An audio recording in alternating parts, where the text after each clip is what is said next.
Ladies and gentlemen, today, the men and women of the United States Air Force Nuclear Weapons, Missile, and Munitions Division pay special tribute to Chief Master Sergeant Hendershot on the occasion of an ammo coin falling on the floor.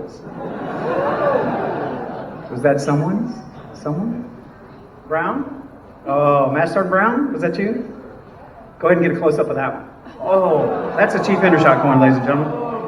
Shouldn't have got that one today.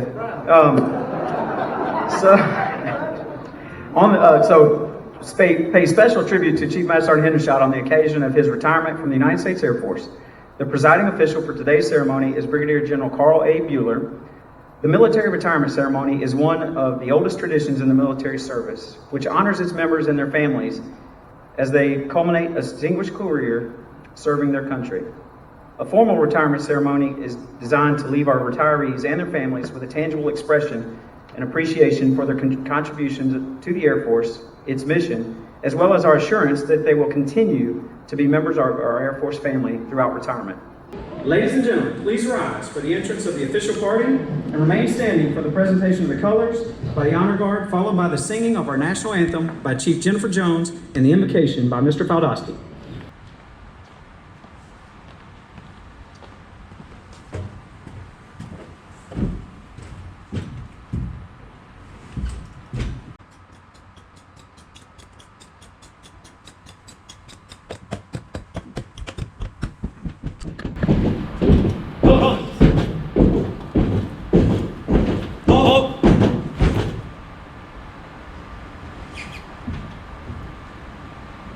Present arms.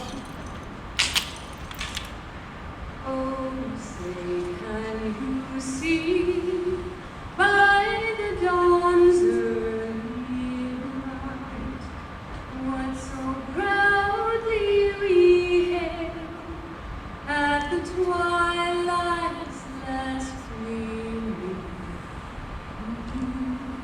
Brought stripes and bright stars through the perilous fight.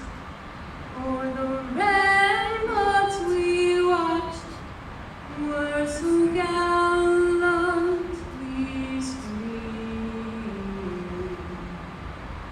and the rocket's red glare, the bombs bursting in air gave proof through the night that our flag was still there. Oh, say, does that star-spangled banner yet wave o'er the land of the free and the home of the brave?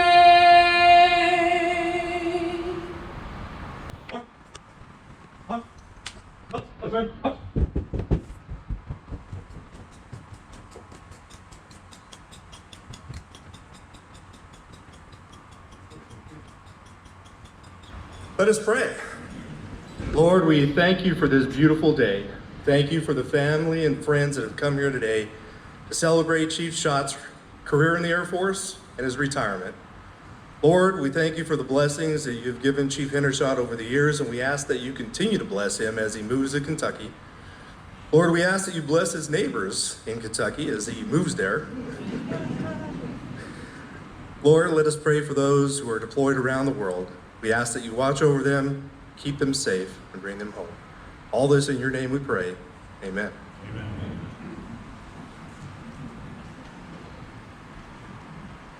All right, ladies and gentlemen, please be seated. Thank you, Mr. F., for those inspiring words of prayer, and Chief Jones for that outstanding version of our national anthem. Ladies and gentlemen, at this time, I'd like to introduce our leading officer, General Bueller.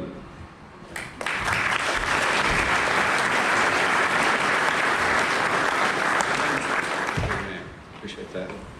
So does anybody here have an estimated time that this event will conclude? Okay. I've seen 2:30 as the earliest estimate. That was when Chief Facebooked some folks last night and told them that's when they can go back to work. But for those that don't know, Chief had a hot box delivered out there, so in the middle of his speech, he's going to be able to go out and use the facilities. So he told me minimum 45 minutes. I'm going to be 21 minutes. There's about 30 other minutes in there. For the folks that can do quick math, you can figure that out. But be prepared for a long and fun event. How's that? Okay, good, good.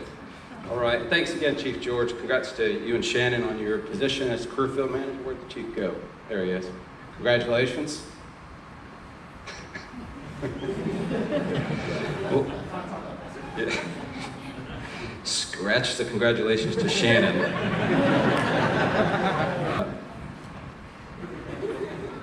Well, good morning, everybody. As we gather here just 4 days after the 75th anniversary of the D-Day invasion, and we're surrounded by folks who have served, and family who also served with them, we're reminded that freedom is not free. But we're also here today to honor a great American and his family. Plus, we get to spend time at a fantastic facility, the Taj Mahal of the 1st Maintenance Squadron. Good? Okay. Plug him in. Just got to make sure. This is on YouTube, so it's got to be perfect. Right. Oh, you didn't plug it in then, dude. Good. You can go ahead, sir. Okay, thanks, Chief. As usual, taking orders from the Chief. We get to recognize and honor Chief Schott and his family, and those in a career field that, quite frankly, turn an unscheduled flight into lethality for the sole purpose of executing our nation's will. And Chief, thanks so much for asking me to preside today. It's a true honor to officiate for such an incredible chief, an incredible family, and for folks that Sharon and I love and deeply, deeply respect. But before I continue, it's a reminder for everybody that today is not a funeral, so let's make sure we have some fun. Deal? Okay. With that, I also want to add my personal welcomes. First, Sharon, thanks so much for being here and for always supporting me, Air Force families, and the mission. Also, Jason, Jessica, thanks so much for making it. Phil, thank you. Chief, ma'am, thank you all for being here. Also, Mr. Novak in the back. Oh, I didn't mean to point out in the back. That was an accident. I apologize. It was actually my job to tell Mr. Novak about the event. I failed to do that. I apologize. But thanks, Mark, for being here. We greatly appreciate it. And for those that don't know, Mr. Novak has just a few weeks left here at the ACC staff. He's the Deputy Director of Logistics, Installation, and Mission Support, and he'll be heading off to the F-35 program. So congratulations, Mark. Well done. Also, a special welcome to all of the ammo specialists, ammo chiefs, ammo officers, government civilians, and all the friends and family. And a special welcome to Chief's entire family. First, Melissa, welcome. We all believe that you should be deemed a saint for putting up with this guy. But in reality, we think we know you're the boss. In fact, I asked Chief Schott about you, and let me tell you what he said. Sir, she is retired Air Force and she loves to cook, but she especially loves to make me remodel houses. He added, in fact, she sometimes helps herself. So if that's not the definition of a boss, then I don't know what is. So well done, Melissa. We finally found somebody who can control the chief. So, let's give her a round of applause. What do y'all think?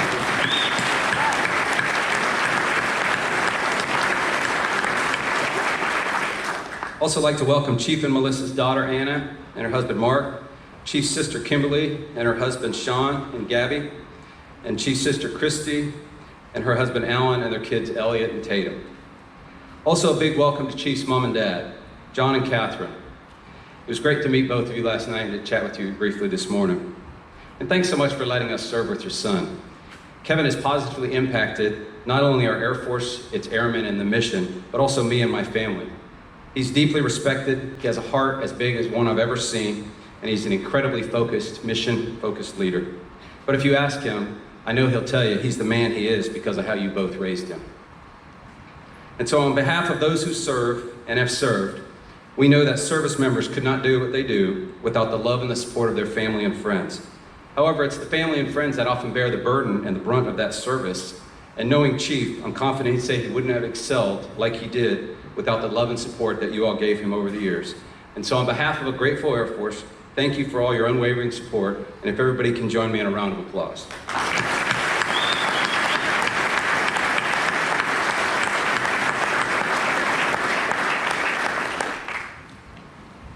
Thank you. Now I'd like to take a quick moment to thank the folks that made today's ceremony a reality. Please hold your applause as well. First, thanks to Chief George for narrating. Great job, Chief. Also, Mr. Faldowski, thank you for that thoughtful invocation. Chief Jones for that beautiful rendition of the national anthem. Warrant Officer Cummins, congratulations, looks good on you, brother. And Master Sergeant retired Mir, as he reminded me yesterday during the practice. Y'all look good. Also, Mr. Bird for taking pictures, Master Sergeant Levi for running around doing the AV work. Get a close-up of the chief there? Okay, just making sure. And Sergeant Clemish for organizing today's ceremony. And thanks for Chief Rothwell for the upcoming flag ceremony and the 1st Maintenance Squadron Munitions Flight for letting us use this great facility. And thanks to everybody else who played a role. Additionally, Chief, I'd like to thank you on behalf of our great nation for serving as long as you did. Because as many here know, serving is not an easy endeavor, but every day of service past the 20-year point is not an assumption. So thank you for every day of service for 30 years and 17 days. Congratulations, Chief. And to recognize your service, I'd like to be the first to welcome you to retired status by presenting you with a coin that reads, United States Air Force retired, above all, integrity, service, and excellence.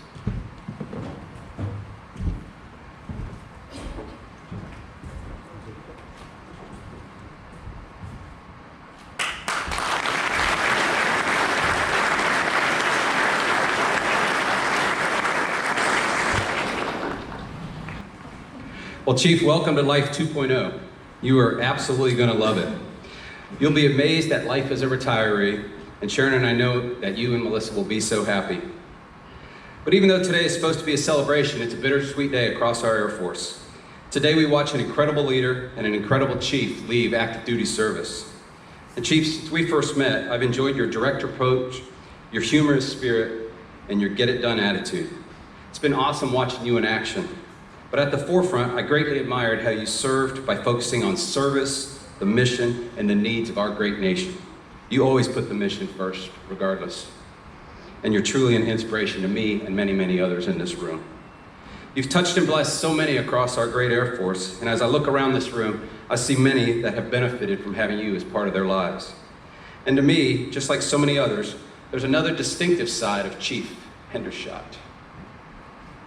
Some call it a, quote, distinctive and unique personality. Let's learn more. So rather than me just stating that, let's take a moment to hear from a few that know him well. First from Master Sergeant Todd Brooks, his first boss in the Air Force. So you're the one to blame, Todd. So for a little background, when new lieutenants or new airmen come in the Air Force, you send them to go get a bucket of prop wash or some flight line. Well, as a newbie stunt, we sent him on a trip to gather some flight line. And with high energy and exuberance, he went forth, and unlike others before him, he actually came back with what we sent him to find. Now, I came in the Air Force 30 years ago and retired for a year, and I've never seen anybody bring back any flight line. So please, afterwards, I'd love to hear what you brought back. I've had wild dreams wondering what this substance could be. Also, Todd sent me a shot of Chief Shot rocking an earring. If anybody wants to see Airman Shot with an earring, y'all come see me after. Okay, I'm gonna give it to Melissa. If you want the electronic file, I'll post it on YouTube. Well, I didn't want to talk about the second one.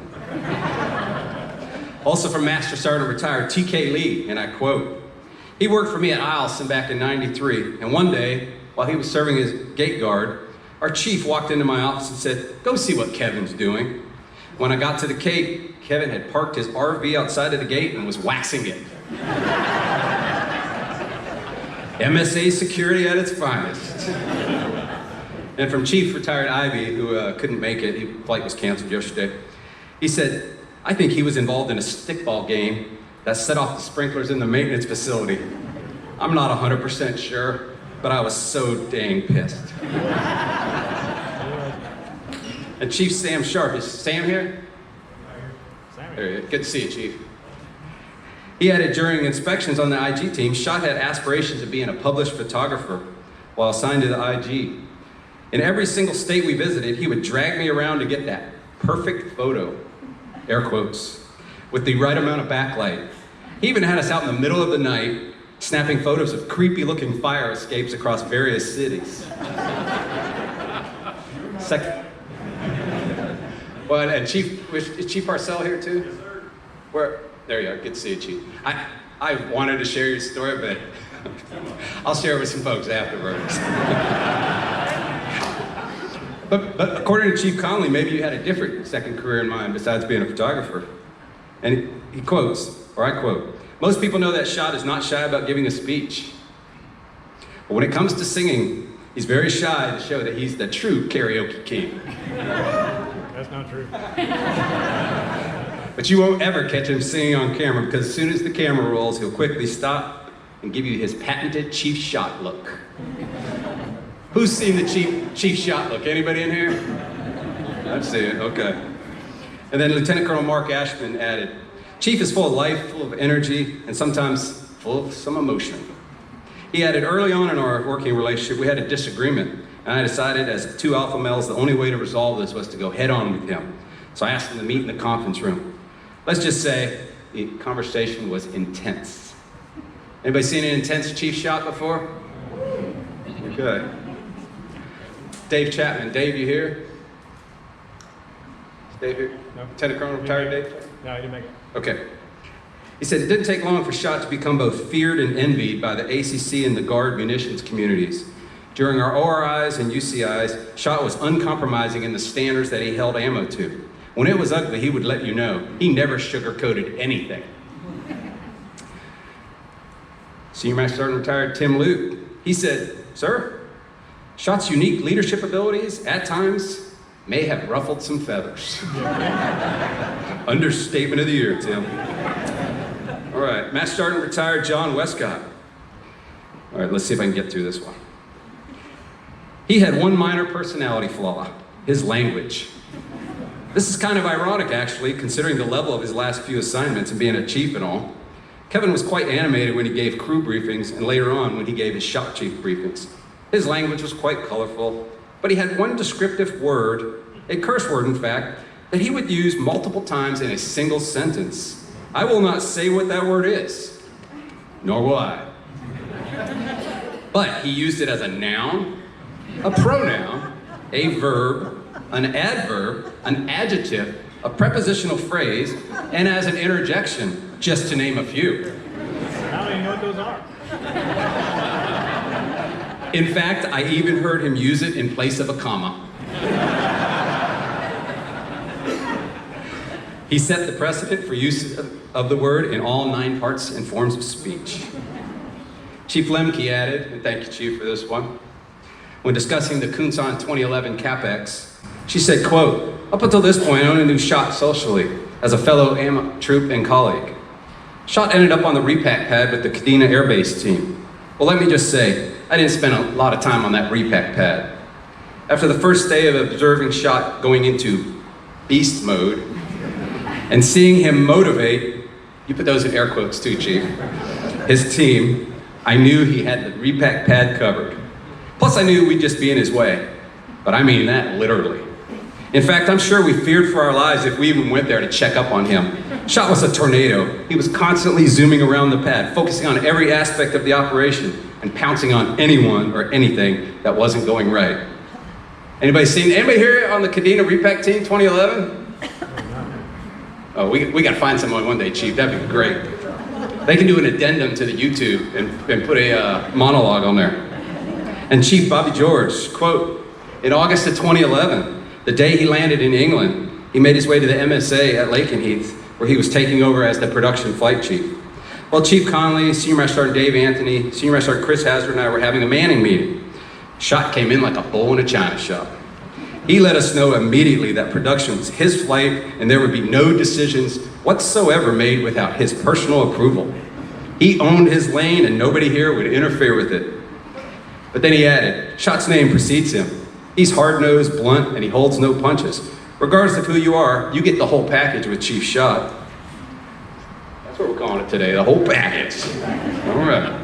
And Colonel Todd Andre up at Wright Pat AFMC headquarters, he added, "Webster's defines professionalism in 2 ways, characterized by or conforming to the technical or ethical standards of a profession, And 2, exhibiting a courteous, conscientious, and businesslike manner. I think we can all agree, with the exception of courteous, that this is Chief Hendershot exactly. Colonel, I see some shocked looks by the family here. No. Is it Tatum? Is that your name? Ellie. Your name? What's her name? Ellie. This one? Yeah, you look shocked. Like, you didn't know this aspect of Uncle Shot, huh? Okay. We can all agree, as I said. Colonel Andre added, one day we had to generate 8 strike eagles for the Benghazi unrest, but we hadn't held the frag breakout meeting yet, and this made Chief Shot very, very anxious. He called me and ordered me to get the 492nd Fighter Squadron Commander in the vault immediately, to which I fully complied. Shot walked in, looking like John Wayne with the swagger, and said, "Sir, this ain't no time to give me your damn Christmas shopping list of all the toys you want to play with. So let's just make this short and sweet, because we've got work to do." End quote. Man, I would have loved to see that Fighter Squadron Commander's face. That would have been classic. Well, there you go. And thanks to everybody else who sent me stories. As you can see, there were plenty. I was telling folks last night, I got 12 pages, and that was at Arial font 11. I give a briefing in font 17, so when I put it to 17, it went to 22 pages, and I figured y'all wouldn't want to hear 22 pages of stories, so I had to cut it to these 5 pages, so I hope you enjoyed those. But hopefully that gave you a little bit of inside the peek look between how Chief Shot is and the type of person, both on and off duty, that he is. But now it's time to transition to the serious part and talk about Chief's career. Before I get to his formal record, I must point out he didn't tread water. And for Chief's family, you may not know this, but think about this. For every 100 enlisted professionals in the Air Force, Kevin's in the top 1%, as mandated by U.S. law. An incredible statement about his performance. Simply put, as of today, he's one of only 2,612 chiefs among an enlisted corps of almost 262,000 personnel. Well done, Chief.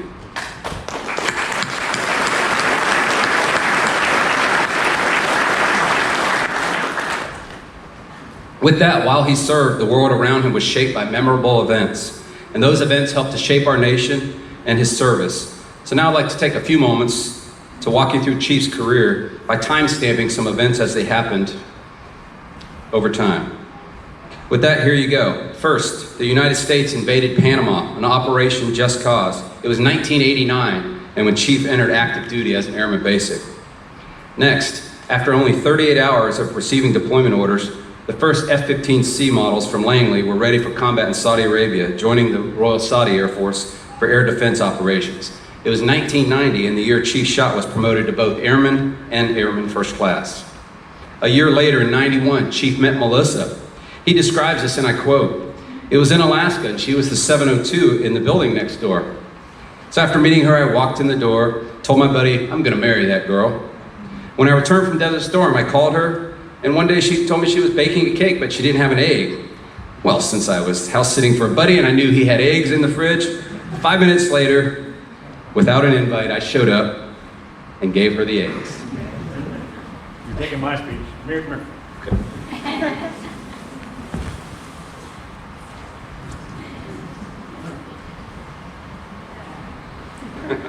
And I actually said that I walked in next door to make copies. So me and my buddy went over there, we were making copies, and I saw the most gorgeous woman in the world. I had the biggest smile, and it was really contagious. She had this upbeat personality, and I fell in love instantly. And that was my story of the house, and I said, I shaved off the egg. And Melissa, one egg got me nearly 30 years. I was hoping 2 eggs might give me a lifetime.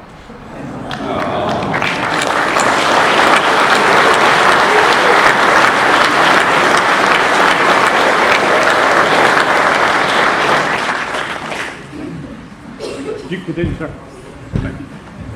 Got permission to continue, Chief?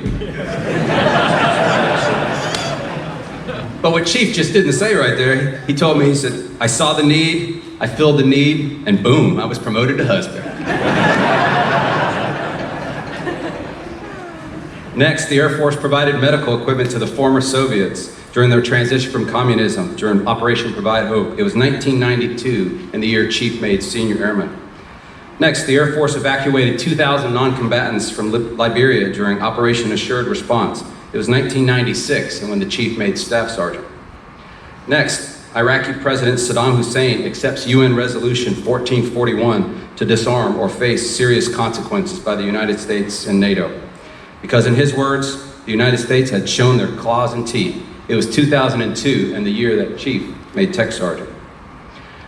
Then the F-22 achieved initial operational capability. It was 2005 and the year that Chief was promoted to Master Sergeant. Next, the Air Force released its Unmanned Aerial Systems Flight Plan, showing the Air Force over the next 48 years planned to buy 33% of the airplanes as unmanned. It was 2009 and when Chief made Senior. Then President Obama nominated Lieutenant General Wolfenberger to become the first female four-star general. It was 2000 in the Air Force. It was 2012 and when Chief was promoted to Chief Master Sergeant. And finally, here we are today on 10 June of 2019 as Chief Hendershot prepares to wrap up 30 years and 17 days on active duty. All on a day where 71 years ago today, the Air Force publicly released that Chuck Yeager broke the speed of sound piloting the Bell X-1 aircraft. And a day that serves to remind us how leaders like Chief Schott served in difficult conditions, experienced risk on many levels, and made a difference, like he did across several of our Air Corps missions, especially Global Reach, Global Power, and Air and Superiority. And throughout these events and over the years, Chief Schott performed and excelled at every single thing he did. If you look at the record, you'll see this. But rather than me stating he's an incredible performer, I'd like to share what a few of his bosses wrote over the years in his performance reports. You'll hear several trends and traits, but there's a couple bottom lines. The first, simply put, Chief Hendershot was direct, intense. The second, he was mission-focused and worked extremely hard. I'll touch only on a few of his reports, as his accolades are exhaustive over a 30-year career. On his very first enlisted performance report in '91 at Moody, his boss stated, "Schott performs all of his duties in an exceptional manner." In '92 at Eielson, his chief said, "Schott had useful suggestions, a positive attitude, and excellent working relations." In '94, his NCOIC said, "Schott was a dedicated and resourceful individual that excels in each and every tasking." In '98, his flight chief called him a superior munitions technician and stated that he had a take charge attitude. In 2002, the QA chief said, "Kevin's a true professional. I need more like him." In 2004, his boss wrote, "Dynamic NCO and my #1 tech sergeant. Absolute unmatched skills. He takes every challenge head on and gets results." In 2005, he was ranked the #1 of 70 tech sergeants in the squadron. His boss said, "Give Kevin any task, then get out of his way." In 2007 at Langley, he's a hard-charging leader with tremendous initiative. 2008, the IG said, "My #1 of 62 master sergeants." 2009, Senior NCO Academy Distinguished Graduate and won the Commandant's Award. 2011 at Daegu, my #1 of 17 by the 7th Air Force Commander, 3-star, who also called him phenomenal. 2013 at Lakenheath, Wing Commander said, "Kevin has a straightforward leadership style." In 2015, here at ACC, they called him a tell-it-like-it-is leader. In 2017, I had the ability to write, "He's a high-energy and fast-paced chief, handpicked as the Air Force Career Field Manager, where he'll definitely propel munitions." In 2018, the Air Force Director of Logistics wrote, "Chief Schott was innovative and extraordinary." And I'm going to stop there because, as you've heard, every one of his reports raves about him and his impact on the mission. Chief, you've had an amazing Air Force career, and it's obvious from working with you that you were a leader from your very first day on active duty. And so as you prepare to say farewell, you can sleep well at night knowing you gave it your absolute all and you made a difference that will last for generations. And I can assure you of one thing, our nation and our Air Force are better off because of the thousands of folks that you touched, mentored, and grew. And so, Chief, on behalf of the United States Air Force, congratulations, job well done, and mission complete. Welcome to Life 2.0. God bless you, brother.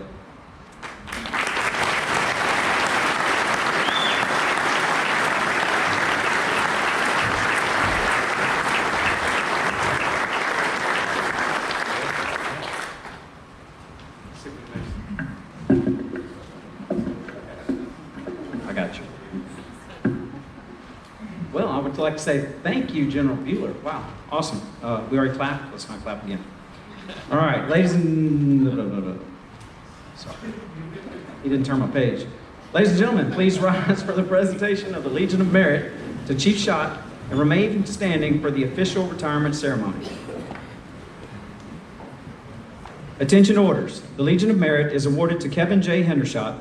Chief Master Sergeant Kevin J. Hendershot distinguished himself by exceptionally meritorious conduct in the performance of outstanding service to the United States while assigned to the headquarters, United States Air Force, Pentagon, Washington, D.C. from 1 July 2017 to 31 August 2019. As an education and training visionary, he instituted several Air Force-wide initiatives to increase efficiency, proficiency, and improve combat readiness, including the implementation of the first ever 9-skill level course.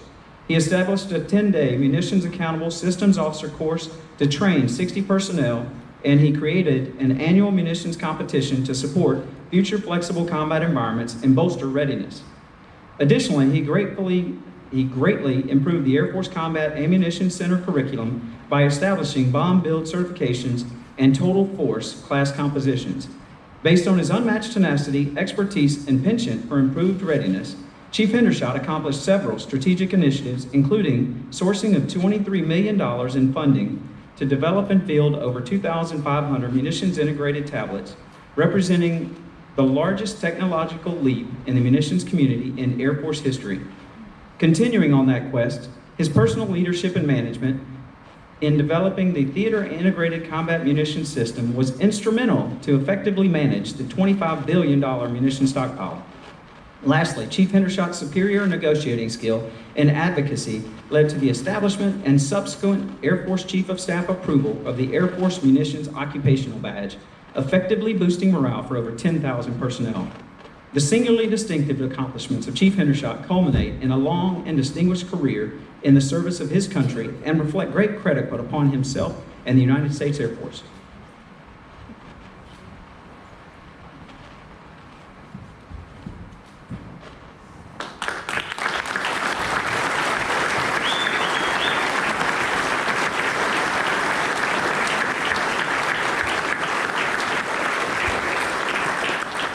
Mark and Missy, come on in.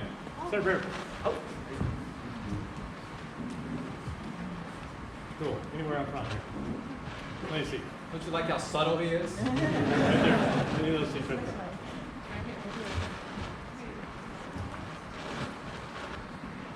All right. General Bueller will now retire Chief Hendershot from active duty.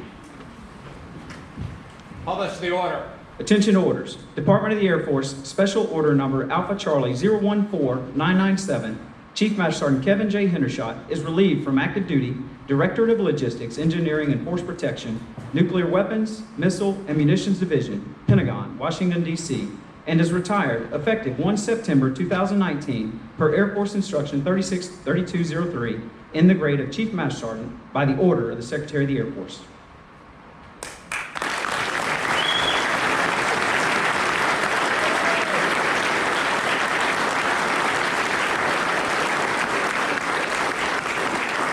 Bueller will now present the retirement certificate and certificate of appreciation from our Commander-in-Chief. The certificate reads, I extend to you my personal thanks and sincere appreciation of a grateful nation and for your contribution of honorable service to our country. You have helped maintain the security of the nation during a critical time in its history with a devotion to duty and spirit of sacrifice in keeping with the proud traditions of military service.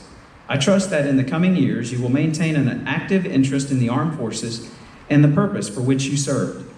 Those who follow in your footsteps will draw inspiration from your commitment, dedication, and sacrifices made to ensure the protection of our American freedoms.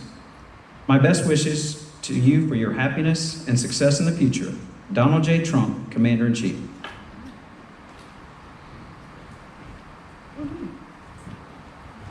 All right. At this time, we'd like to invite Master Sergeant Retired Melissa Hendershot to come forward and present her husband with the Air Force Retirement Pin.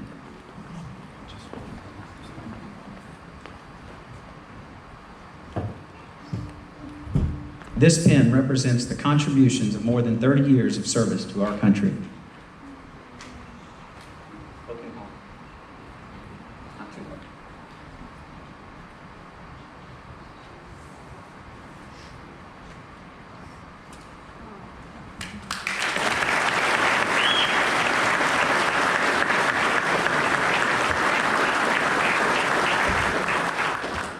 We would now like to allow another tradition and recognize the contributions made by Melissa over the years.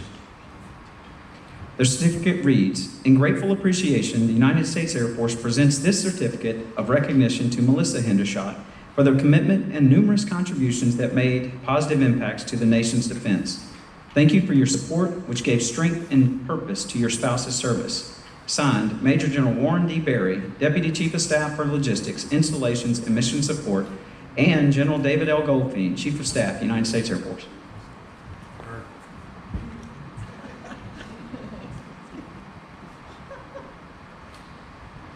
Thank you, Melissa.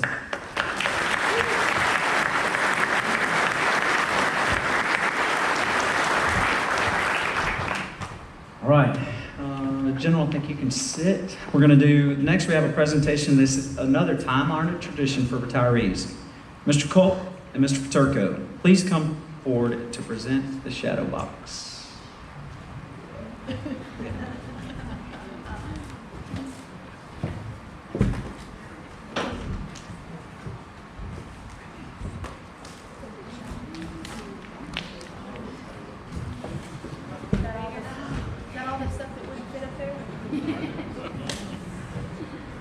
Pretty soon those are going to wrap around the back of his uniform. I had to find one that I didn't have, so then that's why I got this one.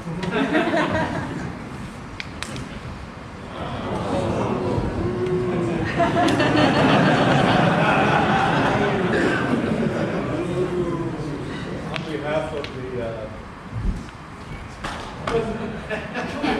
men and women of the United States Air Force, a small presentation as a reminder of the accomplishments that you've had over these past 30 years. I say, well done, good and faithful service. And each of these, when you come into the service, you start with zero. So when I'm talking these medals and decorations here, you start with zero. So over 30 years, you can see what putting forth some effort and doing a good job will get you in this organization. There's one more thing I like to do. I was on a plane many years ago, and I got seated next to this foreign gentleman. He started querying me, we got into discussion. He asked what I did. I told him I worked in the Air Force, and he said, "Oh, you did that saluting thing, huh?" And he really enjoyed it. Started saluting in the seat. And I said, "Yeah, we did." He said, "Well, why do you guys do that?" I said, "Well, it's a sign of respect." He said, "Well, don't you feel kind of bad?" I said, No, it's a sign of respect of comrades in arms, and it's what we do as military tradition." So I did a little research on that and said, why do we do this? And there's a lot of variation in the origins of the military hand salute, and especially for our civilian family members here today, may not have the same understanding of that when it occurs in a military organization. But ultimately, early on, way before the United States and military and the activities that took place that formed our nation, that practice was used by militaries around the world. Some thought it was to raise the shield to show that you weren't an assassin if you were coming to meet somebody. Others claimed that it was to show a sign of friendship or to raise the visor. And then ultimately some origins trace back to the Navy, where they wear white gloves and the handling of pine tar and such. And they wanted to cover up the dirty gloves, so they kind of brought it in that way. In a break of protocol, it is not normal for enlisted members to salute each other. It's just not done unless you're meeting some sort of a board or you're in trouble. Normally it's an exchange of courtesies between officers and enlisted and certain high-ranking dignitaries, of course, our national leadership and members of foreign nations and dignitaries. Today, with the help of our military and retirees, what I'd like to do is present Chief Hendershot a final salute in recognition of his service and as a sign of respect for what he's done for the United States Air Force and the United States of America. So, ammo, obtain, hoop! Present, hoop! Order, hoop!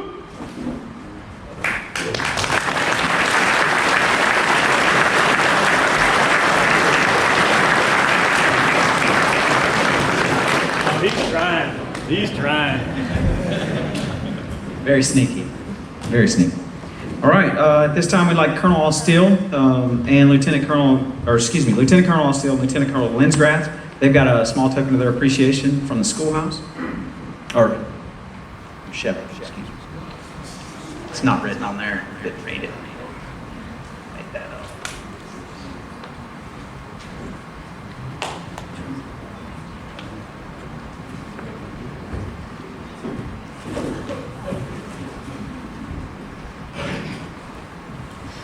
These are my officers before they were powerful. Chief, on behalf of the schoolhouse, the Lenscrafts, and the Austels, I think you've seen this before, but we had this commissioned on your behalf, only one of its kind, and thank you. That's more than we can say. Thank you. All right.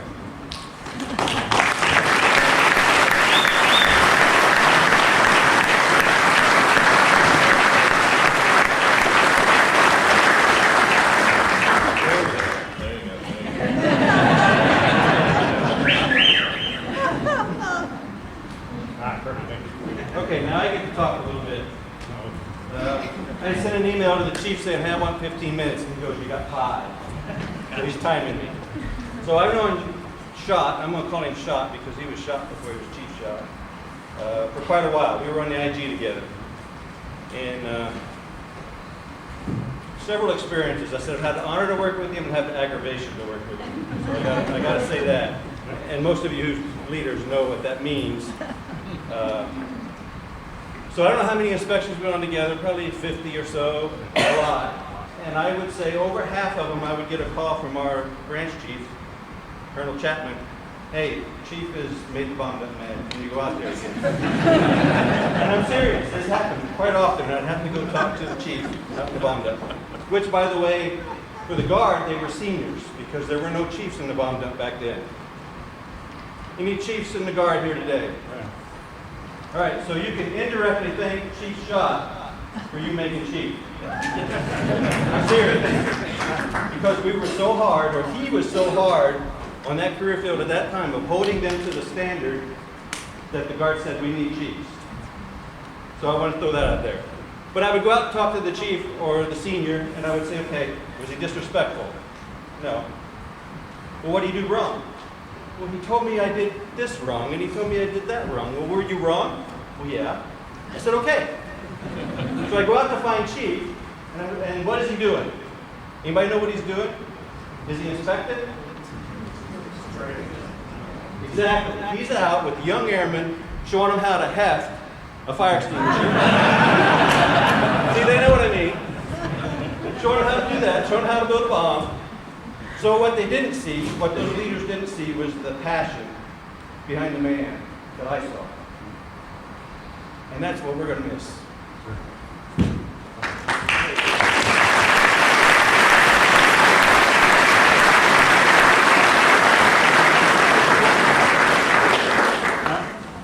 You guys know I am supposed to your officer. Yeah. I can tell another story. That's an option. That's a good story. We'll just leave it there. Next, we've got Chief Ricky Umata, retired, former career field manager as well. Shot 30 years, battle tested, proven, scarred, beat up, but proud. Accept this from Clark and I.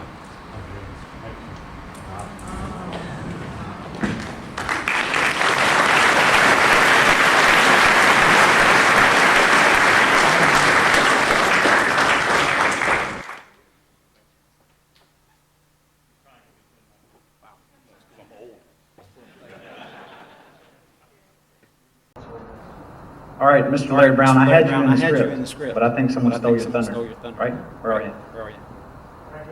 Yeah, that was yours, right? That was yours, right? Earlier? Earlier. Gotcha. I'm gonna scratch you out. Scratch you out now. Trying to keep up.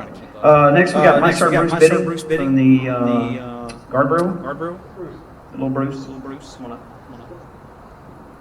Take your time. Take your time.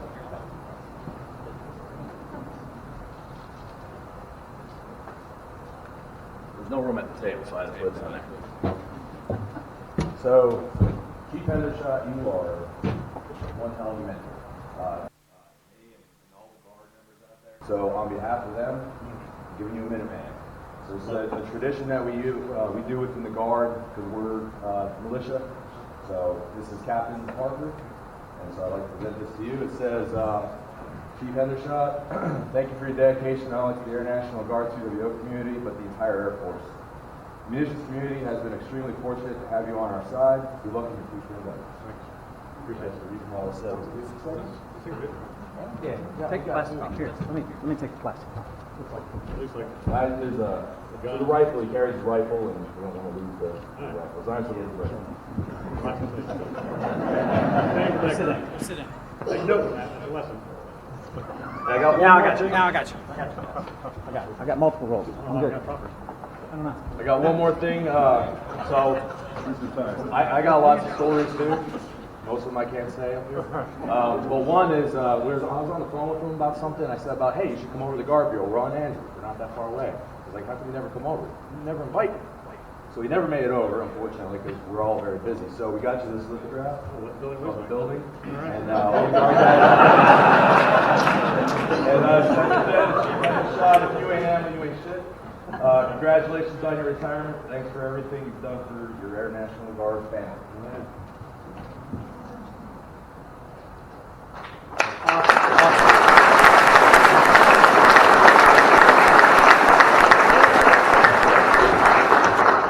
You guys are still doing great. I'm a little off cue. I'm sorry, I'm slow. My bad. Next, we got Chief Sharp and Chief Lemke they're going to present a gift on behalf of AFCENT.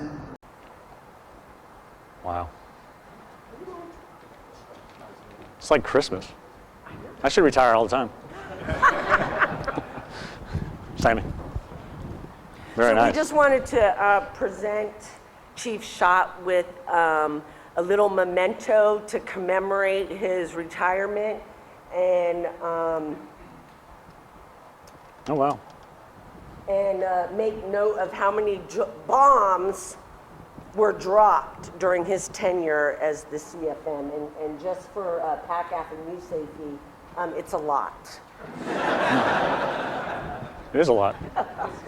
There's a couple of coins in there Very from nice. some of the bases in Sweet. the AOR to say thank you for your service, your commitment to the airmen, your commitment to the mission, and we're going to miss the hell out of you. I miss you guys. And I'm not going to cry. You are, though. Not yet. Love you. Sammy. Congrats, brother. Thank you, sir. Appreciate it.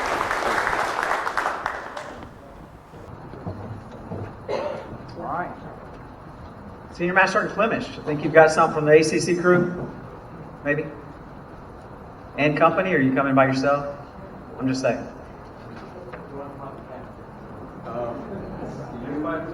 Yes. He's still practicing.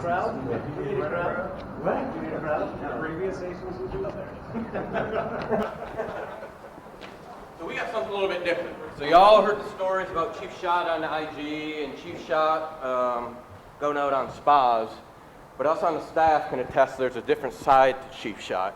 So how many people here have worked for him on the staff? How many have been on the wrong end of the IG or the wrong end of the spa?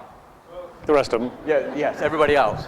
So there's two distinct sides of Chief Schott. All these gifts are the spa and IG side of Chief Schott. We got something a little bit different. You probably won't appreciate this much. You probably won't find room in the house, Melissa, so we apologize. But it's from the ACC team to remind him he is still a real person. That's his Napoleon character from his YouTube channel, in a caricature with him building bombs at the Mac and his Very portrait. nice. Very nice. Hopefully you'll find more time to be this person and less time to be that person. I as can't you be that person transition. anymore. I can't I tell know, anybody what to do. so- Yeah. Very nice.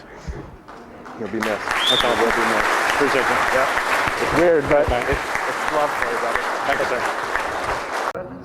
Okay, so one last gig from the ammo chiefs in the room. Could I get all the ammo chiefs to just make your way to that side of the building and then just make a line? Chief Schott, can you come over this way and maybe step down so I look less short? Right? I know that. It's really not possible. But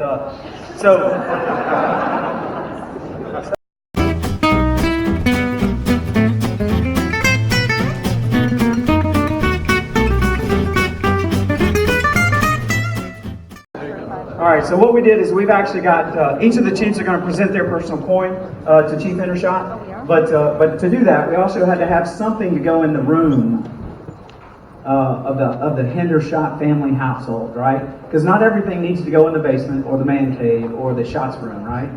So what we did is Master Sergeant Jeff Seals put together this small project that we kind of culminated into what we're about to show.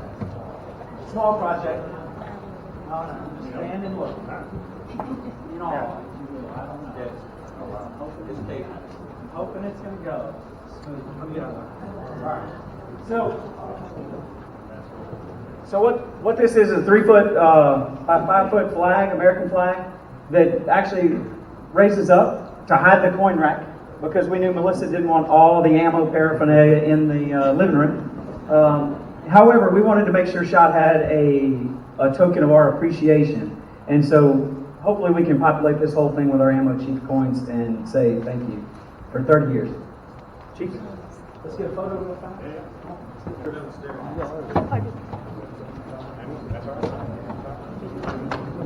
Zippering?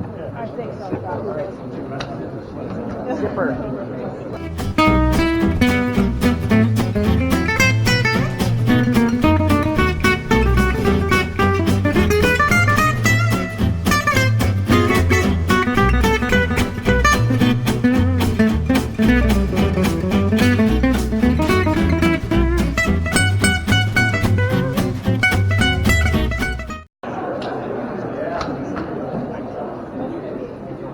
All right.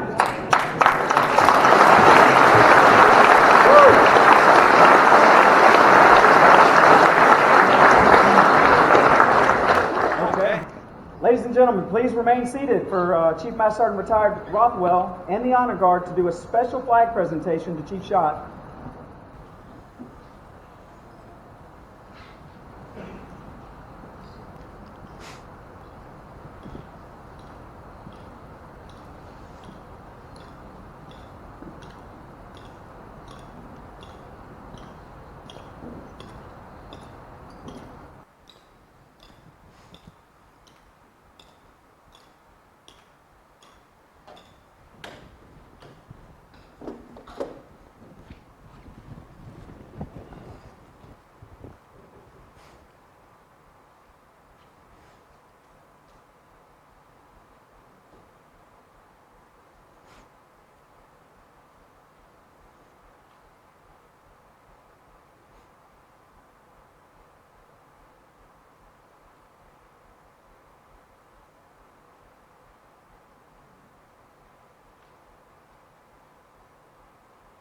To those who've made the supreme sacrifice.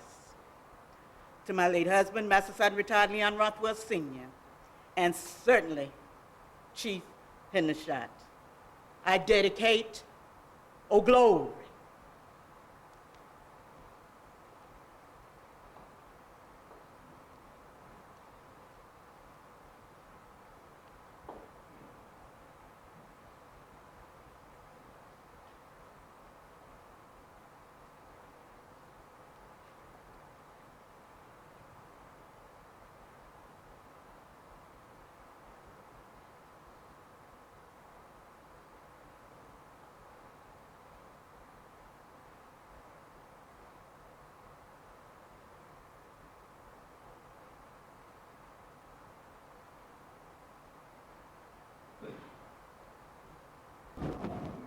I am the flag of the United States of America.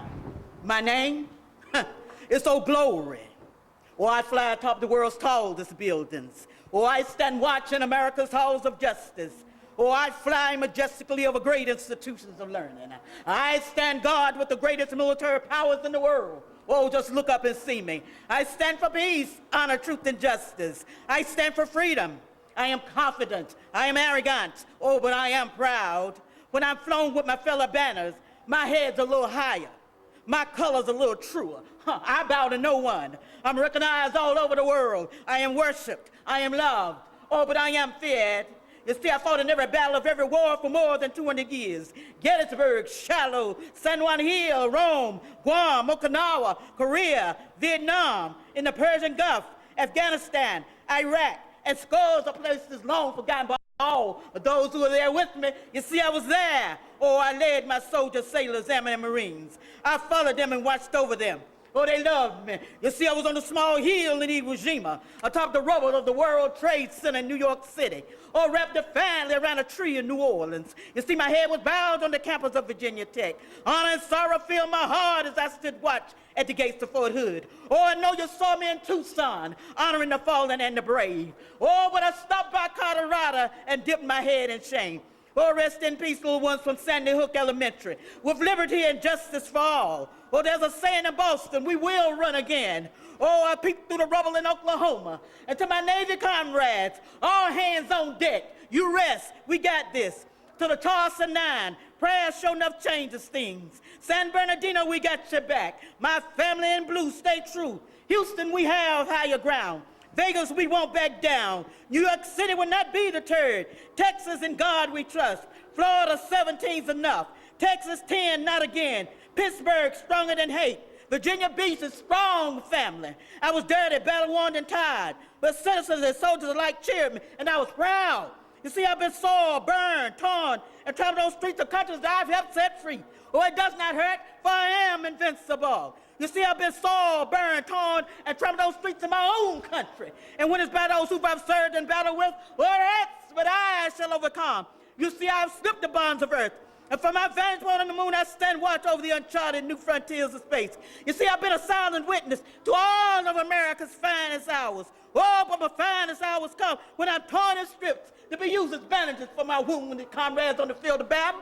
Oh, but when I fly at half-mast to honor my soldiers, my sailors, my airmen, and my Marines, and when I lie in the trembling arms of a grieving mother at the graveside of her fallen son or daughter, I am proud. I am the flag of the United States of America. My name is Old Glory. Long may I wave to God. Long may I wave.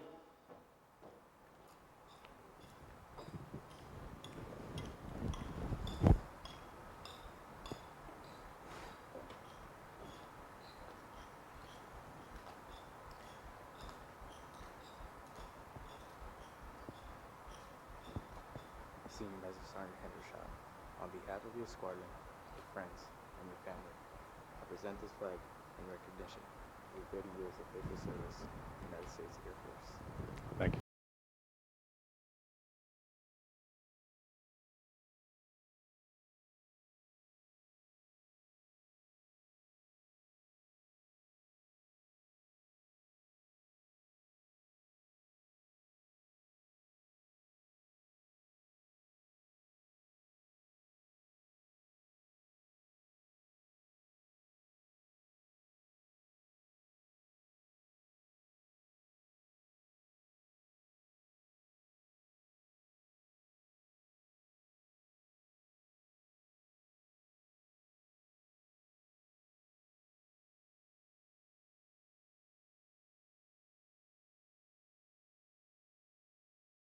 Ladies and gentlemen, it is my distinct honor to introduce Chief Master Sergeant Kevin Shot Hendershot, retired.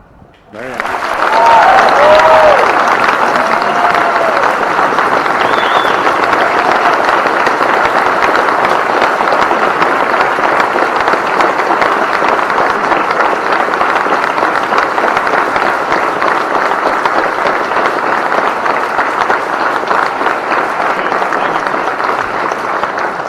You don't even know if the speech is going to be good yet. Yeah. And so I want to start off by saying thank you and welcome to Sharon Bueller.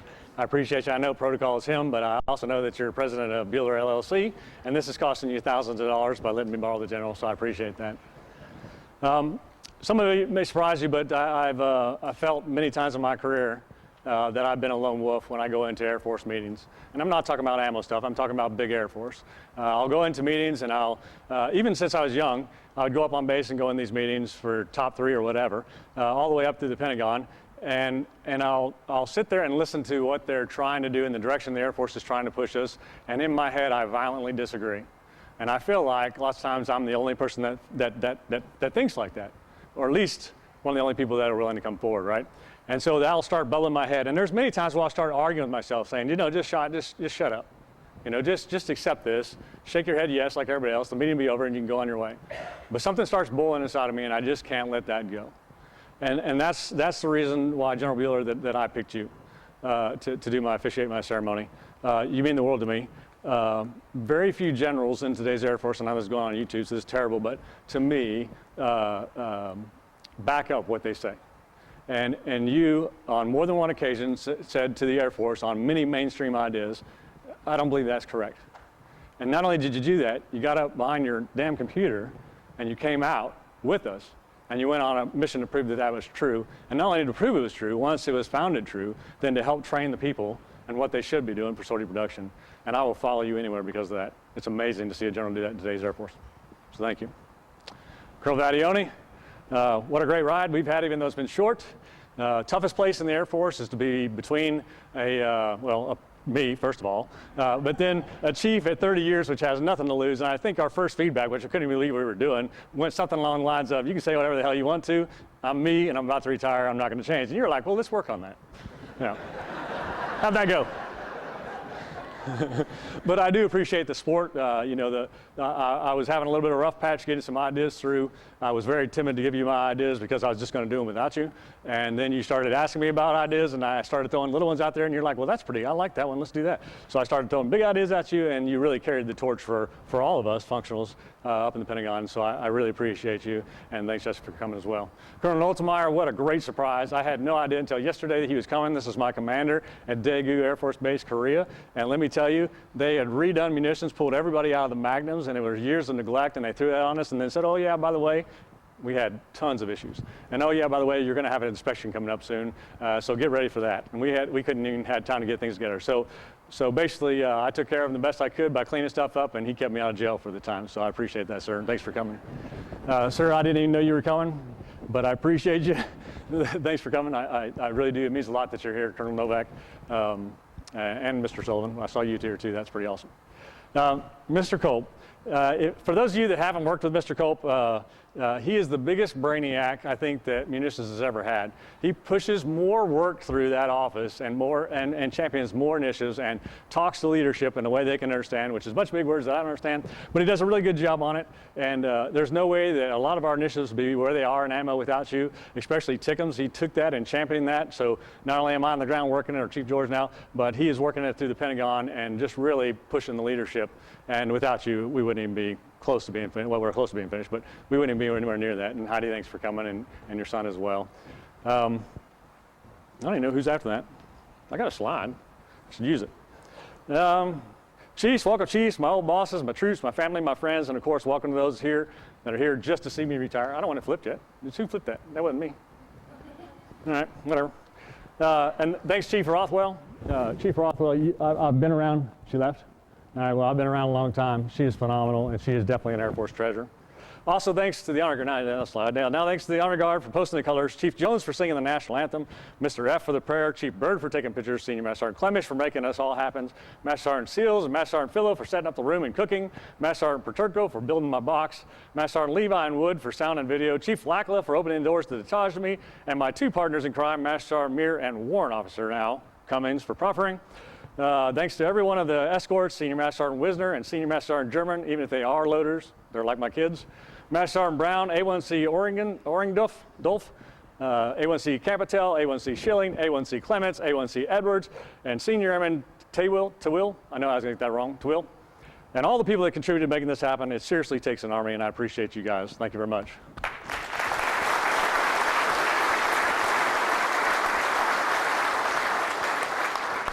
So I was going to get the hard stuff out of the way first, but you obviously stole my damn story, so I got that out of the way, right? So you go ahead and bring that stuff, if you will. Master Sergeant Henderson, I'm going to bring you out of retirement. You can kind of help me dish these out. Yeah, where's the other girls at? All right, and there's stuff underneath the front table, so if you'll grab those. Yep. So to my daughter Anna, you are ornery, you're opinionated, you have to have your own way, and I have no idea where you get that from. But I'm proud of you, and you're teaching at school now, and you've come a long ways, and I love you. So thank you very much. And your mom has something for you. I don't know where it is. Mark?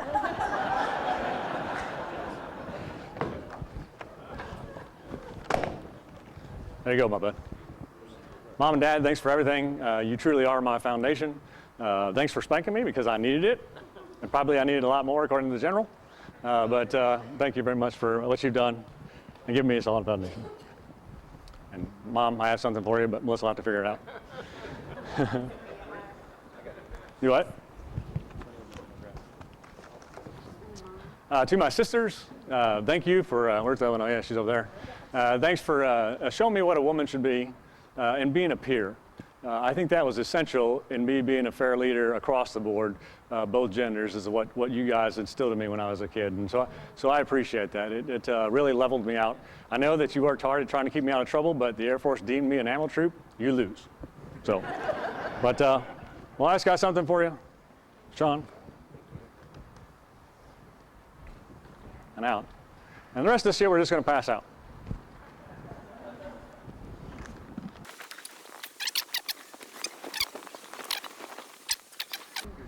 I know, right? All right, while they're doing all this fancy stuff, I'll go ahead and go on. If you didn't get a prize yet, you'll get a prize. I love you, blah, blah, blah. Yep. I go 6 times now. All right, so as you saw in my bulletin, I've got 4 stories. Not only do I feel that retirements are for closure for me, they're for the family kind of understanding what you've done over the years. But I also think it's a thing for old guys like me when they walk away to leave some kind of gold nugget of information behind. I've always enjoyed that when I was in the crowd, and so I'm going to do that. And I've broken it down in 4 stories. Doesn't mean that the other stories for the other group can't apply to you, but I've broken it into chiefs, senior master sergeants, Texan staff, masters, seniors and masters, Texan staffs, and then airmen. And so just kind of take the ride along with me. The first story, though, for chiefs, which is the hardest group, I wanted to get you out of the way because you already know everything, and I know you know everything, but listen anyway, right? So I'm going to take you back to, I think it was like 6 or 7 years ago. When did you take over, Chief Bird? 07? So sometime in that area, 07. And I was in Bagram Air Force Base in Afghanistan, and we had a medium mission. It wasn't very tough, was it? It kind of went in waves or whatever, as far as the bomb building and supporting the flight line went. But it was really fucked up. If you see right here on the top, there's a road. Yeah, sorry, Mom. If you see on the road right there all the way down, you see the Army, it was a shared ASP, so the Army was in there with us as well. And they would just bring pallets from aircraft, and then they'd just place them all along down the side of the road, which is a real safety hazard, right? So if something goes off, that'll propagate all the way down the road. And then, if you look at the explosives here on this side, I'm standing on top of my office, and the berm is there. The explosives are supposed to be on the other side of the berm, not on the opposite side. So the Army decided, since they ran out of room and ran out of room on the streets, we're just going to put stuff wherever it fits instead of re-warehousing and stacking their stuff up, right? And that really bothered me because I didn't want to die, and I didn't want many of my people to die. So we went about fixing that problem as well. And then about 5 months before I got there, a kid was walking up one of those berms, those explosive safety berms, and he blew his leg off because he stood on a mine.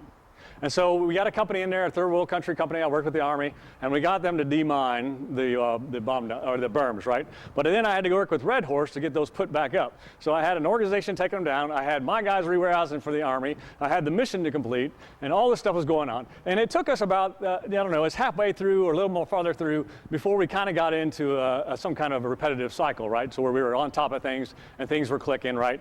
And the Army started listening to me and all that, like they're supposed to. So we had it going on, and the mission kind of lulled in there. I'm not sure what was going on, but there wasn't a lot of fighting going on in that one season. I think it was 3 or 4 weeks. And my senior NCOs came to me and said, "Chief, you know, we really need to work on morale. Can we take everybody to lunch at the same time in the bomb dump?" And I was like, "Whatever, go work on your morale stuff." So they went to lunch. They took the entire bomb dump and they went to lunch. And 15 minutes after they left, I got a phone call. And what was going on was there was 2 C-130 gunships. They were over a battle, and our guys were losing, and they Winchestered out. And so, is somebody doing that? Okay, so I don't need this. Gotcha. Good job. So they had Winchestered out over the battlefield, and to get back to their home station was going to take 45 minutes each way, additive to their mission. And our guys were just getting waxed. And so they asked me, can I take these aircraft on? Now, every day I walk my own bomb dump, so I was pretty sure of my inventory, even though my AFK was gone, everybody else was gone, I didn't have anybody really to ask. But I knew I had 105 out there. I didn't know it was high frag like they were asking for, or if we had, I knew there was 25 mil out there, but I wasn't sure it was the right stuff. But I just said, yes, I'll take them. My gut told me I had it, so I said, yeah, I'll take them. As soon as I hung up the phone, I remembered that I didn't have any people at all. They were all gone, right? And they were doing this big group lunch, so it wasn't gonna be a short lunch. And so I went out and grabbed my truck, and I drove down the road, and sure enough, I saw 2 Army guys walking down the road. I said, get in the damn truck. And they looked at me, and then they realized who I was, and they got in the truck. And then I drove on down, because I knew I had a couple meatheads that were always in the gym, right? And so I went in there, and sure enough, they were in there in the gym. They were pumping it up. And I was like, good, I got some exercise for you. And so they jumped in the truck, and we went out to the pad. Now, this is going to blow you away. This is the part that is going to amaze a lot of people. I didn't have a crew book. I didn't have a TO, and we were not signed off, right? So we went about, I wrote the crew book out of my hand, and we went about doing the work. I just assumed zero drop distance, and we started loading the truck. It was about 15 minutes in that operation. The AFSOC guy finally came with the TO and the trailers. I skimmed through the TO real quick. I didn't realize you had to fuse that shit. So we fused it. We took it all down to the conventional pad. We fused it. We loaded the trailer with 25 mil, and we sent the AFSOC guy on his way, and he made it out to the fly line. The jet had just finished fueling. They loaded the jet. And then that was the last I had heard for a while.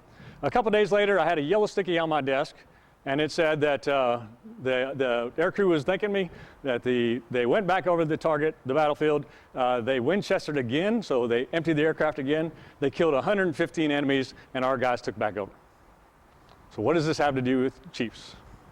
There's 2 things in that story I want you to pick up on. And the first one is kind of scary for me. In a world where we're very AFI driven, the enlisted, not the officers, the enlisted are very risk averse. We're very risk averse. And in peacetime, that's the right choice. But I think the generation that comes behind you, that wore helmets when they ride their bicycle, that didn't lay up in the back window of their grandparents' car when they traveled, and they wore seatbelts all the time, right? They're not going to have the same perception. They're going to think that they have to follow the AFI, and sometimes risk is okay. And on the enlisted side, we're walking away from that. And as we as chiefs sit behind computers as opposed to getting out there with our people, we need to have a real education with the seniors that are coming behind us to make sure they understand how to appropriately apply that risk. The second thing I want to talk to you about was, and it's just a small example, is the power. I've had several emails over the last couple of years that the chiefs are frustrated at their wings, and they don't understand how in the world I can be up there telling people what to do in the Pentagon, and they're having trouble at their own local wing level. And so I wanted to talk about power a little bit. The 2 Army guys, of course, knowing who I am, whatever. I believe that there's a natural power that comes with the chief stripe. And I think all of us chiefs would agree that, right? But I think there is power beyond that. And you know the different levels of people that have different levels of power, right? And some of that's positional, I get it, whatever. But I think that power is perception from the people below you and the people above you and how much you have based off your actions. And I see a new trend in chiefs where we sit back and we think that our job now is email taskers and desk work. And it truly is not.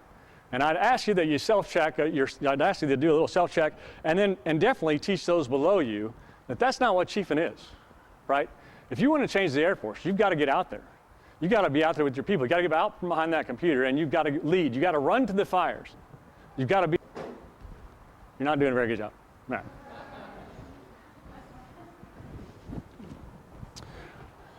The next group of people that I'll talk to, all right, slide. The next group I'm going to talk to is the seniors. If you can't read that fast, I'm sorry. I know there's a lot of ammo troops in here. It talks about being a shark. Be a damn shark. All right, go ahead.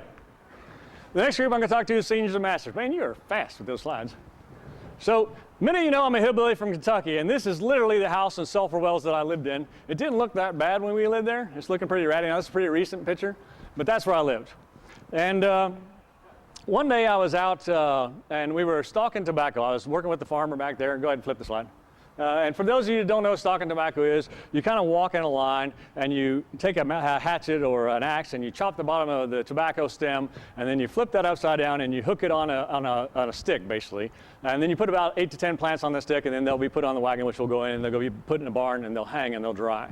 And it's a really nasty job. We had to wear long sleeves and gloves and long pants because it has like a real tar substance that gets all over you. And it was hot and sticky. And So there's really not a lot to do out there other than talk to the person next to you. And so I started talking to the guy next to me, and he was a hillbilly from way down in the holler of Sulphur Wells. And as I learned about him, he had 8 kids. And as we talked more and more, he talked about how he was having trouble, being able to afford having 8 kids. And his wife had given him kind of an ultimatum. She's like, no more whoopee if you don't take some action, right? And he's like, whoa, okay, that's pretty serious. And so he's trying to figure through that, whatever. So he made himself an appointment with the doctor. So he went to see the doctor, and the doctor was, Sulphur Wells was very nice. But he explained to him the vasectomy process, and a little snipping, a little tying, a little ice pack, whatever. And that was all good with the hillbilly until he got to the cost. And the doctor said, well, that's going to be about $1,500. He's like, $1,500? That's like 6 months of food for my children, And the doc was like, well, there is this other way. If you're really interested, I can tell you the other way. And the hillbilly was, thought about it and thought about his wife, and then no more, whatever. So he's like, well, I got to do something, right? And so the doctor said, here's what you do. You take an M80 firecracker and you light it, and then you put it by your ear, and then you count to 10. And the hillbilly's like, well, that don't sound right, But he went home and he talked to his wife about it, and he's like, hon, the doc says that, there's this other way, the $1,500 thing. She's like, well, we can't afford that. Well, there's this other way, you take this M80, and you put it by you, but it seems like that would cause ear trouble or something. And she's like, look, honey, he's a doctor, he knows what he's talking about, but it's your choice, no, whatever, or, you do something. And then he thought long and hard, about 2.5 seconds, and decided, I'm going to do something. So he went out to the barn, and he found an M80 firecracker, and he lit the firecracker, and he held it by his ear. And he started counting. 1, 2, 3, 4, 5, 6, 7. Instant hillbilly vasectomy. So lots of times from seniors and masters when I'm traveling the world, I get the question of, what do I do? I need to get promoted, whatever, blah, blah, blah. What am I doing wrong, this and that? And I'll be honest with you, I'm not even going to talk to you about that shit because you've made the bed that you're going to lie in. And you either did the right shit and you're going to continue to, or you didn't and you're not willing to, or whatever. So let's just skip the promotion stuff and go right to the point that if you're a senior NCO, you've made it, right? And you're charged with taking care of our people. And so what I want to talk to you about is different ways or a way that I've learned that's very effective for leadership to make a high-performing team. And so I call it strength-based leadership. I don't even know if it has a name. They don't teach you that in PDG or any of your PMEs or whatever. But it seems to be effective for me, so I'm going to pass it on to you. But it requires one huge thing. It requires you to know your people, right? And that's a challenge in today's Air Force. We don't do that. Right? But you get to know your people and you figure out their strengths and their weaknesses, and then you put them in positions, if you can. You put them in positions that are going to cater to those strengths, and then you start developing those strengths.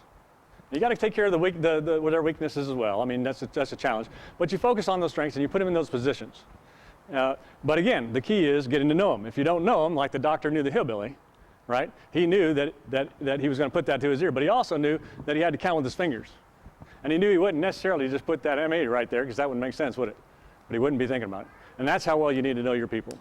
So my charge to you is to get to know your people. And if you do that, and you put those people in those areas that that there's their strengths, they'll develop faster. They'll perform a lot faster as well, and they'll buy in. And the best thing is they'll be loyal for life because you took the time to invest in them and get to know them, right? So please do that. And then if you do that with your entire team, it gets pretty exciting to watch because then they start feeding off each other, right? And it goes faster and faster and bigger, right, Steve Parcell? Yeah, I've been on a lot of high-performing teams in my life, and I hear that's a rarity. And every time, that's what we did. We went to put people in their strengths, we took care of their weaknesses, and we moved forward. So know your people, but the key to that is you got to get out from behind that stupid computer and get out there and know your people. All right. Come on, slide man. All right, Texas staffs, our technical experts, and our frontline supervisors. And I'm going to talk to you about 5 May 1999. What are you doing? Go back. You're ruining my story. All right, so 5 May 1999, I'll tell you when to flip. On 5 May 1999, I was at Whiteman Air Force Base, and I was just those ranks. And I got a call. It was a normal day. I went home. I worked on the cars or whatever I was doing. We ate dinner, watched some TV, and went to bed. And about 11:30, I got a phone call that said, hey, get your ass into work, right now. And so I threw my uniform on and I got in my truck and I drove into work. And when I got there, the parking lot was pretty empty, which was unusual for a recall because normally I was off base and normally there's people there before me. And so I went in, and the only person that I could find was the pro super, and he's sitting in the truck, and he's like, come here, here's what you're going to do. I need you to build 8 GBU-31 version 3s. And I was like, cool, when's everybody getting here? And he said, they're not. There's 2 nuclear guys up at the IMF and mopping floors. Go grab them and go out and make this happen. That was a little overloading for me back then. I was like, wow, okay, AFK, storage, right? Then conventional, which is fine, and then of course line D, right? And so we went out with the 2 nuclear guys, and we went out and got the keys and started pulling the stuff from the structures and took it all to the MPC at Whiteman, and we built bombs. And it took us a couple hours. We were a little slow at it because it was me and 2 nuke guys, but we got it done. And we took the munitions then out to the flying line where we waited, Chief Jordan, Chief Bomar, and we waited. And we waited, like as per normal, waiting on loaders, right? Yeah.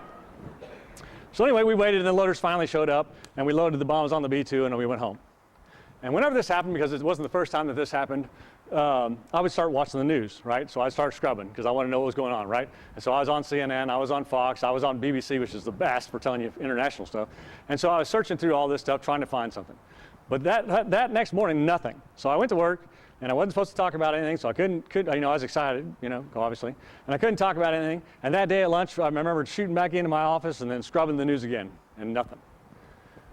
And finally, on 7 May 1999, you can do the slide now, this showed up. The United States had bombed the Chinese embassy in Serbia. It was very interesting to me. What was really interesting was the twist on the story. Immediately, the White House came out and said, we didn't mean to hit the embassy. They said, we meant to hit a field. And I was like, man, those are some top secret cows Serbia has. I was like, what in the world are they doing hitting a field, right? Well, we meant to bomb a field. And I was like, okay, but I kept watching, and it started playing out. And then it came out, well, that's not exactly correct. The CIA, this was a CIA mission, because NATO was upset because we didn't talk to NATO. The CIA mission, and they gave us the coordinates, and it was supposed to be a warehouse. So I was like, man, this is really wild. What was in that warehouse, So I was watching this evolve. Does everybody remember what was going on that time frame, right? When Milosevic was killing the Bosniaks, right? And specifically ethnic cleansing of the Albanians. He was killing them, so NATO got involved, right? And we lost 2 airplanes during that time, right? An F-16 and an F-117. You guys remember that? Yeah, other than Lingenbach, who I was talking to about this last week, does anybody know who was flying the F-16? Yeah, Lieutenant Colonel Goldfing. Well, the Colonel knows. Yeah. Anyway, you can at least play it out like you don't know, let me tell you. I'm so smart. God. People. Anyway, Goldfing, who's now our chief of staff, right? He was in the F-16. But they also shot down an F-117. And as the story evolved, they believed that the Chinese were going out and buying the F-117 parts from the farmers around the local area, and then they were shoving those back to the Chinese embassy because they thought they were going to push them back to China for backwards analysis, right, and development, right? So they were still in our technology. The second thing that came out was that Milosevic was using the Chinese were allowing Milosevic to use the embassy as a communication tower, right? And so I continued watching the news, and this was all very interesting to me. But then this came up. This is Su Xinghu, his wife Zhu Ying, and Cao Wingwan. And for the first time in my career, I saw the faces of the people I killed. And it changed me.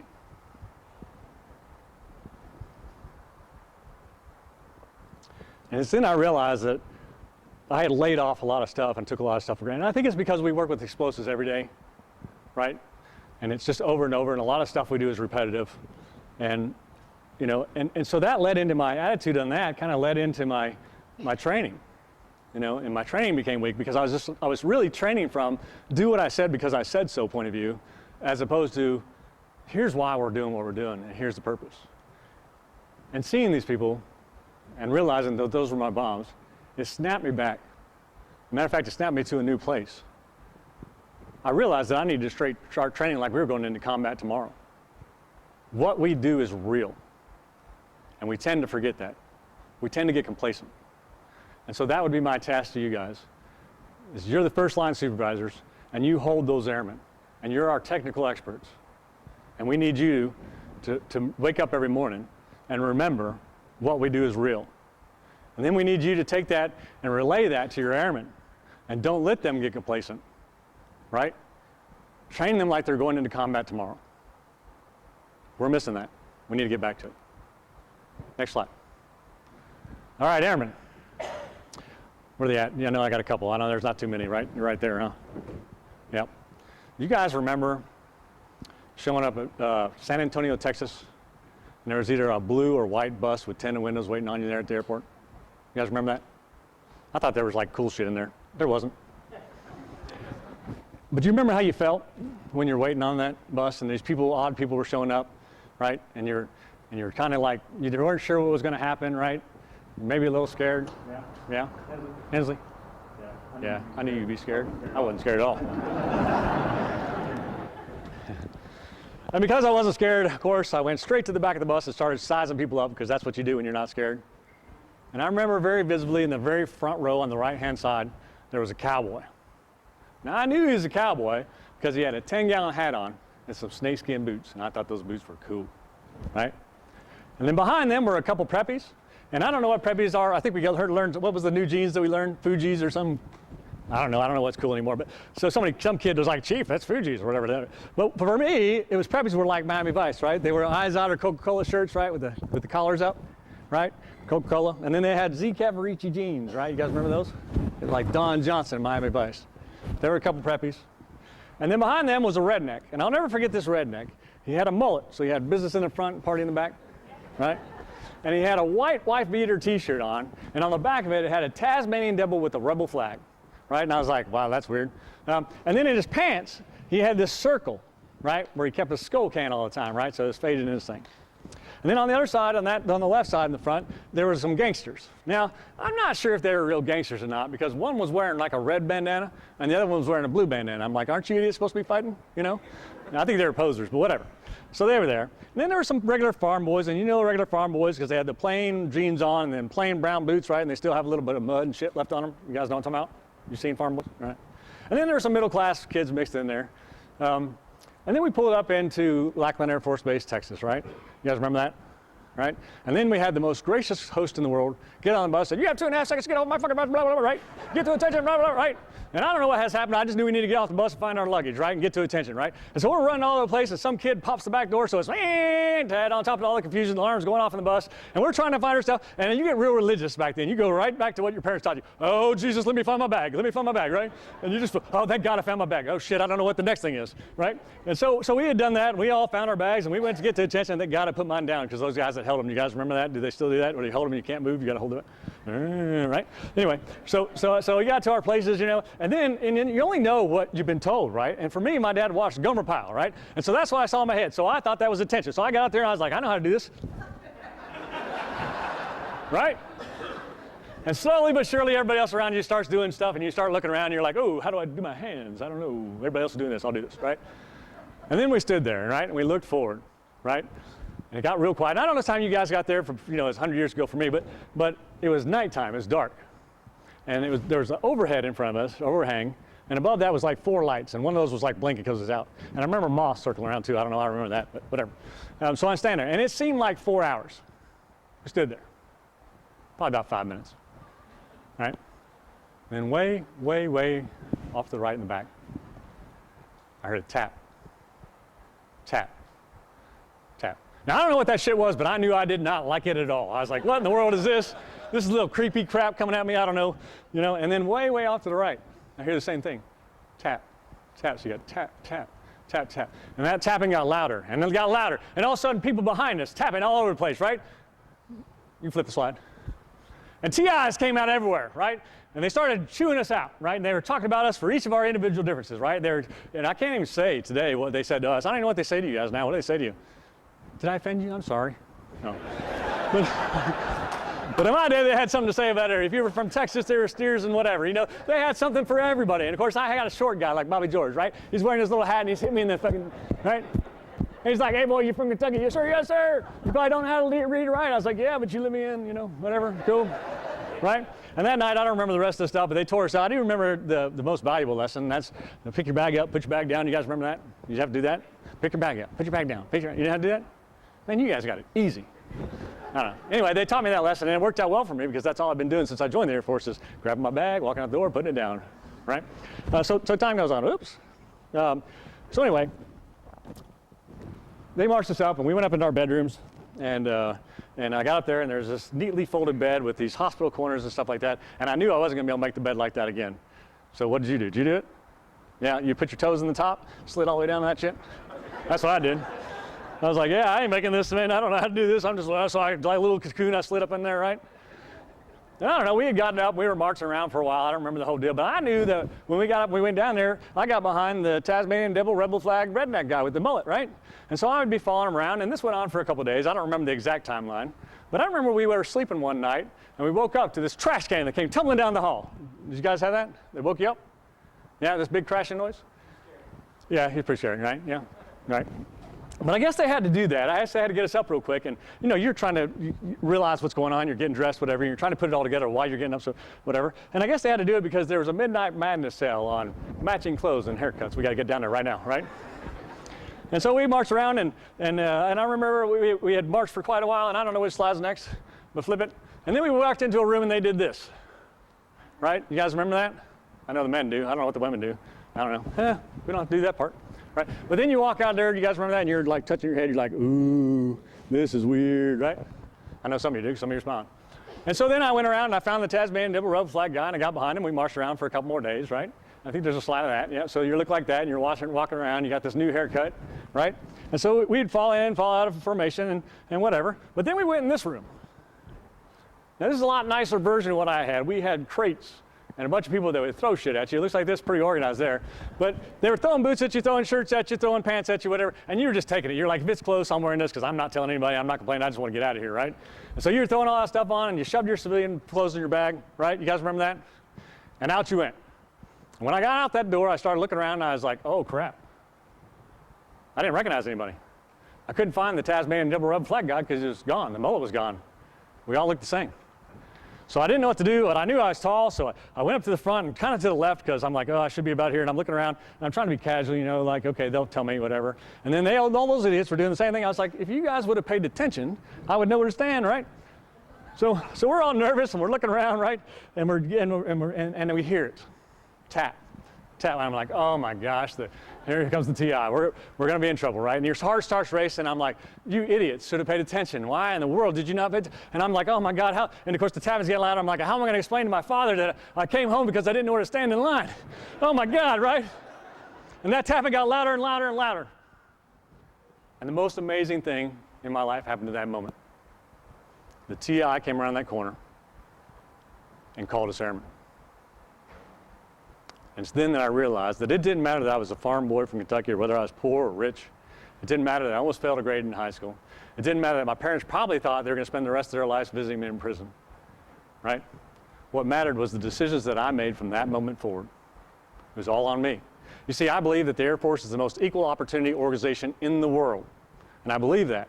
And I get it. I'm a 6'3", blue-eyed. What used to be brown hair is now platinum gray. White guy, I get it. But if you knew where I came from, and you obviously know where I am today, you'd understand. And you have that same opportunity.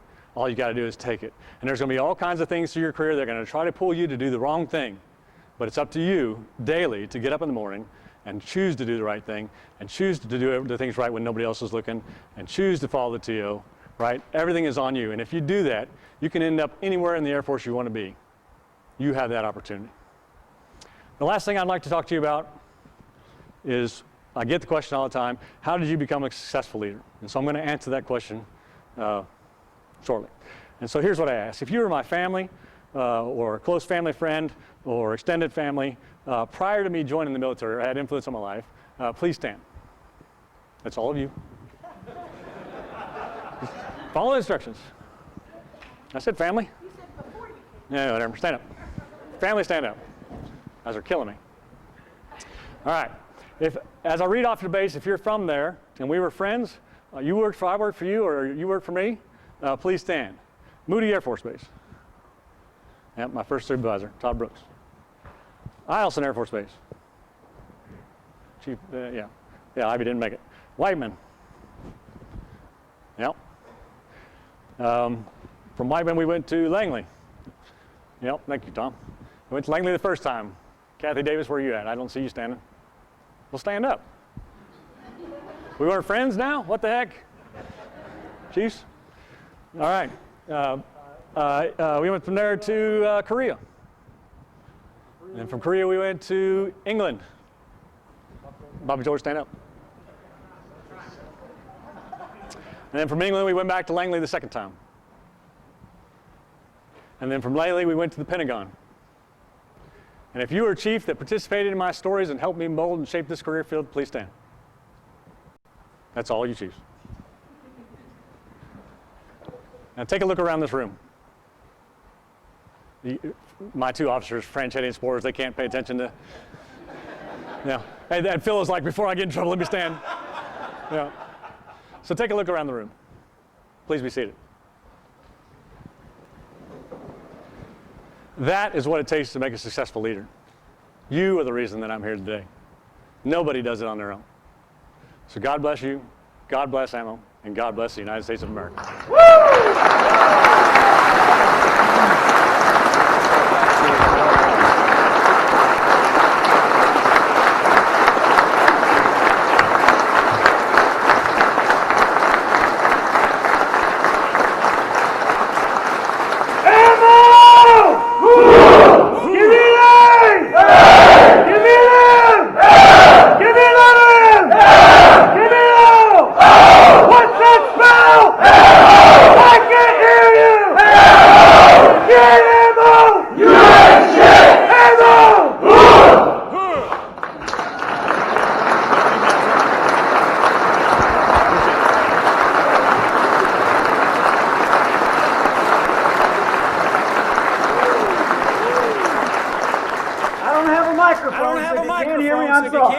Ladies and gentlemen, in appreciation for his contribution to the Air Force and the men and women of the United States Air Force are proud to have served with Chief Shot. And assure him he will always be an ammo legend, even in retirement. We wish him every success in future endeavors. We invite everyone to congratulate Chief Shot and his family, and also remain for the reception as we conclude this ceremony today. Thank you for attending. And we wish you to have a great ammo day. Hoorah!